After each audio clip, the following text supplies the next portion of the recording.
Bonsoir la famille, j'espère que vous allez bien, j'espère que vous pétez la forme de votre côté. Aujourd'hui, nous allons parler d'une frangine qui a fait croire à ses copines riches que son sugar daddy, c'est son oncle. Donc, elle a présenté son sugar daddy comme son oncle à ses copines riches.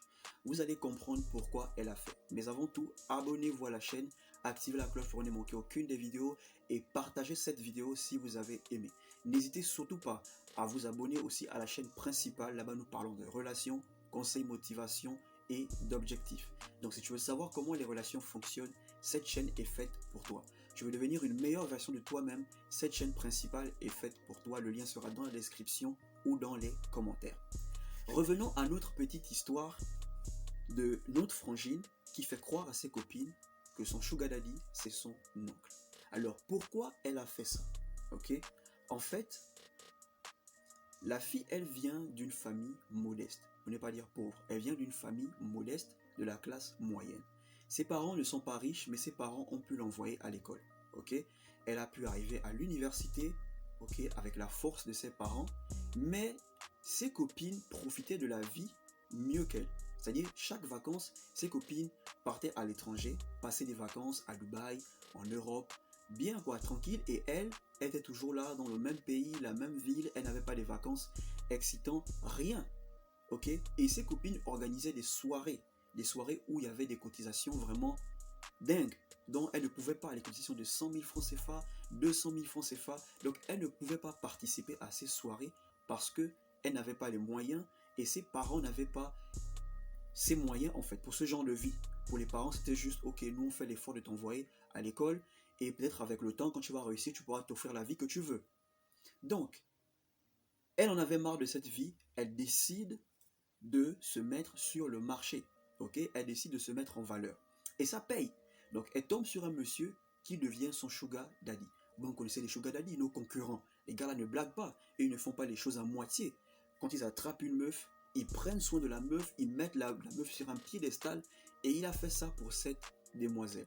Donc, ses copines remarquent que la meuf, elle arrive en force. Elle participe aux soirées, elle cotise, elle réagit dans la plateforme parce qu'ils avaient un groupe WhatsApp. Donc, une fois que elle a commencé à briller, elle a commencé à participer aux soirées, ses copines l'ont intégrée dans le groupe WhatsApp. Donc les copines remarquent qu'elle contribue aux soirées, elle participe, elle réagit dans le groupe. Donc les copines se posent des questions que ah, mais ça c'est pas la fille qui ne participait jamais aux soirées, qui n'arrivait jamais à cotiser. Elle c'était juste école maison, mais tout à coup, qu'est-ce qui se passe? Donc ses copines demandent mais qu'est-ce qui se passe Mako, Yako, qu'est-ce qui se passe? Tu brilles maintenant. Et la copine, elle fait croire à ses amis riches que son oncle qui a réussi, qui était en étranger, il est rentré et c'est un peu lui qui la met à l'aise. C'est un peu lui qui subvient à ses besoins. C'est un peu lui qui la met un pied sur un, c'est qui la met un peu sur un pied d'estal. Bah, les copines sont contentes que voilà quoi, notre très chère copine qui n'arrivait pas à participer aux soirées est maintenant au même niveau que nous. Et la soirée continue, les soirées s'enchaînent, ça dépense, les chichas et tout. Et un jour, tout bascula. Le sugar daddy, qui est soi-disant l'oncle, décide de ne plus s'occuper de la jeune fille. Il décide de mettre fin à leur relation. Le choc. La meuf panique, elle se dit non, non, non, non, non, non. Mes copines me respectent. Mes copines me respectent. Quand elles donnent un montant, je donne. Quand il faut participer aux soirées, je participe. Je suis la plus active du groupe. Donc si aujourd'hui tu me laisses tomber, je suis morte. Je suis... Voilà. Mais le sugar daddy, lui, il n'a pas le temps. Il n'a pas que ça à faire. Tu connais combien de bureaux il gère? Peut-être que tu es celle qui lui fait dépenser le plus. Le gars, il zappe la meuf direct. La meuf casse des parts. Elle repart à zéro. Et les copines remarquent qu'elle ne réagit plus sur la plateforme WhatsApp. Elle ne réagit plus, elle ne vient plus aux soirées, elle ne cotise plus. En fait, c'est silence total. Donc on appelle un peu la copine, mais c'est comment, on ne te voit plus et tout ça là. Elle ramène un peu les copines, que non, je traverse un peu les moments difficiles, voilà, voilà, mais ça va aller. Mais les copines remarquent que les moments difficiles là, ça dure un peu. C'est un peu trop, ça dure. Donc qu'est-ce qu'elles font? Elles décident de lancer leurs enquêtes. Donc elles lancent leurs enquêtes, elles arrivent dans le quartier de la fameuse copine. Ça pose un peu des questions, un peu autour et tout ça là. Mais à leur grande découverte, en fait, l'oncle, elles finissent par découvrir que l'oncle en question, c'était en fait un sugar daddy. C'était le monsieur qui mettait leur fameuse copine en haut, sur un piédestal. Et là, les copines ont commencé à péter un câble. Que donc toi, tu nous as fait croire que tu as quand même un oncle riche, que tu as quand même un oncle qui a réussi, donc tu es une prostituée, donc tout ce temps-là on marchait, on sortait avec une prostituée, pourquoi tu nous as fait ça, et tout et tout. Tu pouvais nous dire la vérité, on devait s'arranger et tout ça là. Et elle a fini par avouer à ses copines riches que, voilà quoi, elle les enviait un peu. Pendant qu'elles partaient avec leurs parents en voyage, elle était là, elle n'avait personne, voilà quoi. Sa vie était ennuyante, ennuyeuse, elle ne savait pas quoi, elle voulait ressembler à ses copines. Est-ce que vous voyez à quel point les gens sont prêts à se livrer pour avoir la même vie que les autres? Et il y a même des gens qui marchent avec les enfants de riches et qui se comportent comme les enfants des riches. En fait, ils ont des amis riches et ils font comme si les parents de leurs amis riches sont aussi leurs parents.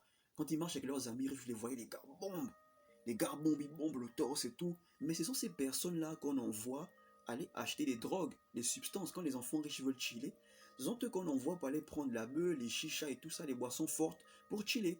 Vu que tu veux traîner avec nous, nous on va t'utiliser. Tu payes le prix en fait. Tu ne peux pas être broke et tu marches encore avec nous, on te met en haut. Non, tu es notre cobaye. Genre, tu vas nous prendre la boisson, tu vas nous prendre la beuh et c'est toi qui vas faire les courses pour nous. Est-ce que vous voyez un peu? Tout ça pourquoi? Parce que on veut se faire accepter dans un cercle que on se dit eux ils sont mieux. Tes parents ont quand même fait l'effort de t'envoyer jusqu'à l'université. Donc en temps normal, quand tu arrives à l'université, tu dois combattre pour avoir la vie que tu rêves en fait. Mais tu vas encore combattre d'une manière où tu comptes sur un homme pour épater tes copines et cet homme finit par te décharger et tu deviens encore la risée de tes copines. Est-ce que vous voyez un peu les filles? Vous n'êtes pas obligé de faire ça. Ok? Si vos parents n'ont pas assez de moyens, mais ils ont pu vous envoyer à l'étranger pour avoir une belle vie, pour que vous puissiez réussir, sachez que vos parents comptent sur vous. Vos amis riches, eux, ils comptent sur leurs parents, mais vous, vos parents comptent sur vous. Donc ne vous comportez pas comme vos amis riches. Et même si vous tombez sur un sugar daddy, prenez cet argent et investissez. Ne partez pas déposer dans les soirées de... Les cotisations sont énormes. Tout ça pourquoi? Parce que vous voulez impressionner vos copines. Donc arrêtez de faire ça, mesdames. Réfléchissez, réfléchissez. Si vos parents ont fait cet effort, c'est pour que vous, en retour, vous fassiez des efforts pour eux à l'avenir. Donc voilà l'histoire que je voulais partager avec vous. Si vous avez aimé, n'hésitez pas à vous abonner à la chaîne, d'activer la cloche pour ne manquer aucune des vidéos. Abonnez-vous aussi à la chaîne principale. Là-bas, nous parlons de relations, conseils, motivation, d'objectifs. Et voilà quoi, on se retrouve pour une prochaine vidéo. Portez-vous bien.